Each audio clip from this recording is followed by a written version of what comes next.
putting your keys between your fingers for self-defense, you're more likely to break your own hand than stop an attacker. And that's just the first tip on this list that could actually get you hurt. Look, I get it. You've seen these tips everywhere. Social media, forwarded emails, maybe even from someone you trust. And they all sound logical. But here's the thing.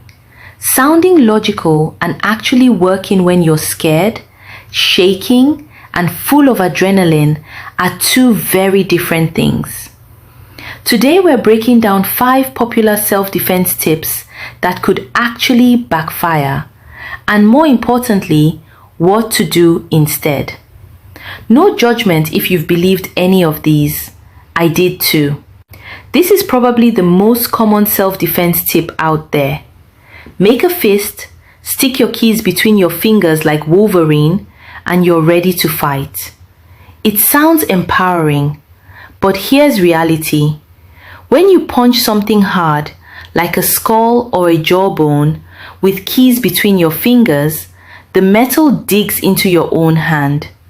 You can fracture your fingers, slice your palm, and now you're injured before the situation even escalates. Keys aren't shaped like a blade. They're flat, they're short, and they shift on impact. It's not a weapon, it's an injury waiting to happen. What to do instead?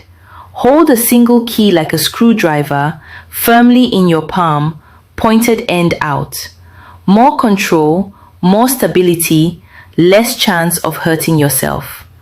But honestly, your best option is always to create distance and get to safety. A key is a last resort, not a first plan.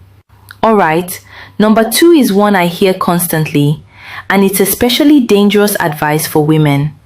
Kick him where it hurts, right? Everyone says this.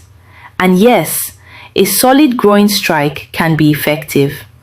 But here's what nobody tells you. It's one of the most instinctively protected areas on the body. People guard it reflexively. If you telegraph the kick, which most untrained people do, there's a good chance it gets blocked, or you miss, or you lose your balance trying. And here's the bigger problem. If you commit to a groin kick and it doesn't land clean, you've now moved closer to the attacker. You might be off balance, and you've escalated the situation without creating any advantage. What to do instead? If you need to strike, go for targets that are harder to protect. An open palm strike to the nose, a stomp on the foot, or a hard shove to create space so you can run. The goal isn't to win the fight. The goal is to create a gap and get away. Number 3 is the tip that frustrates me the most, because it sounds so empowering, but it puts people in real danger. You'll hear this everywhere. Don't be a victim. Fight back. Stand your ground. And I understand the spirit behind it.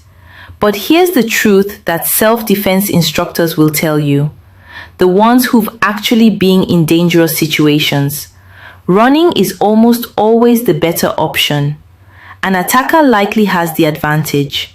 They chose the moment.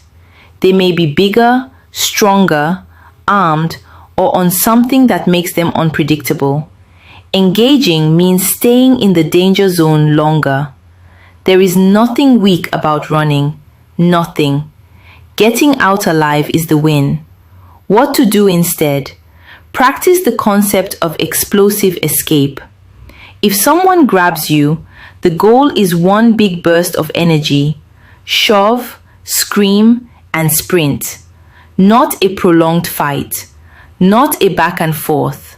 One explosive movement to create distance, then run toward people, light, and noise.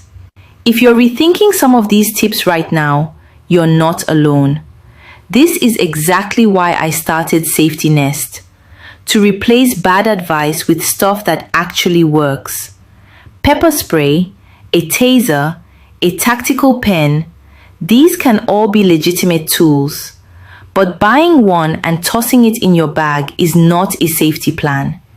If you've never actually deployed pepper spray, you might not realize it has a range limit.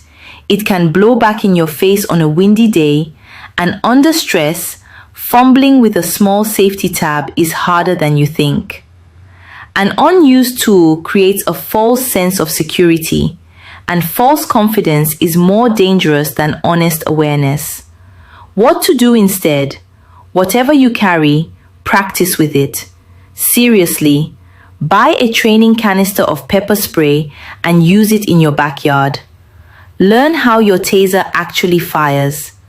Muscle memory matters more than the tool itself. And finally, number 5. This one comes from the movies, and it's gotten way too many people into trouble.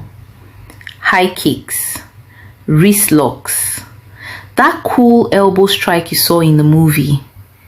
They look incredible on screen, and they can work if you've trained them thousands of times. But for most people, under real stress, your fine motor skills disappear. Your heart rate spikes, your hands shake, and that fancy technique you saw on YouTube, gone. Real self-defense in a crisis comes down to gross motor movements. Big, simple, instinctive actions. Push, stomp, scream, run.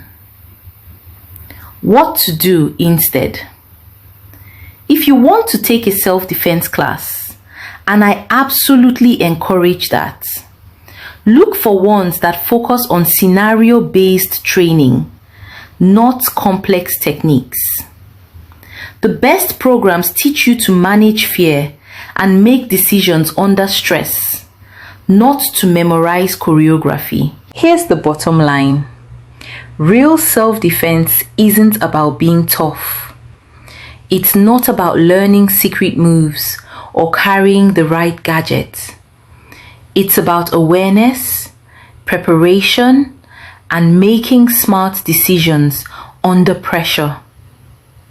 The best fight is the one you never have to be in. Stay aware, stay safe.